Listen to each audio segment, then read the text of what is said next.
I am your Game Day Gourmet Betsy Kelly, and I'll be showing you easy and delicious recipes perfect for the Grove, tailgating, or just sitting in your living room and watching the Rebels play on TV.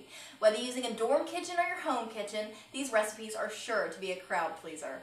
Now what I'm making today is a Game Day staple, sausage balls. And what I like about this recipe is that it's so low maintenance. The only kitchen supplies you'll need are a cookie sheet, a mixing bowl, and a spatula.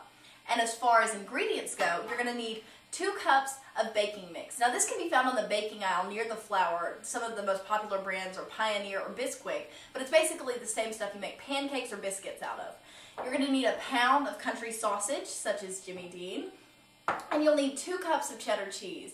And lucky for you, at the store they measure it in 2 cups in a bag, so all you have to do is buy a bag of cheese. Now to begin, we take all of our ingredients and we mix them in the bowl together. Now this can get kind of messy because we use our hands. So if you don't want to touch the raw meat, you can use an electric mixer, but I really find the best way to mix them most effectively is to just use your hands and go in there and mix them like this.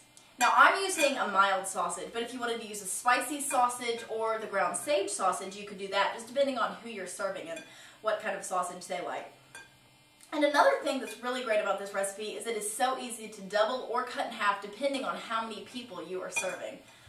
So we just mix it like this and get it all mixed up.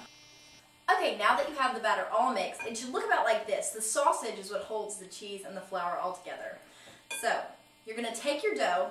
I'm going to move my other dishes out of the way real quick. You're going to take your dough and you're going to use the cookie sheet. And take the batter and roll it into a ball in your hand about the size of a golf ball. So this part, even if you don't like touching the raw meat, you're going to have to because the electric mixer won't work here. So you roll it into a ball about that size and you put it on the cookie sheet. And they don't have to be perfect, just whatever comes out. I mean, you're feeding your friends and your family, and I'm sure they will just appreciate that you're cooking for them. So we roll the balls like this. And it just so happens I put some in the oven right before we started filming, and those smell like they are about ready. So let me check on those. Okay, these look and smell great, and I'm sure everybody's going to love them. So they come out looking about like this. Now when you bake them, you're going to want to bake them at 350 for about 12 to 15 minutes.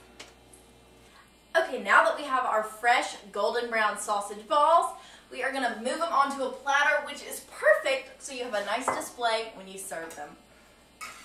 And you just take them, and I have just this little simple white platter because part of cooking is the presentation, because everybody likes to eat something that looks appealing and appetizing.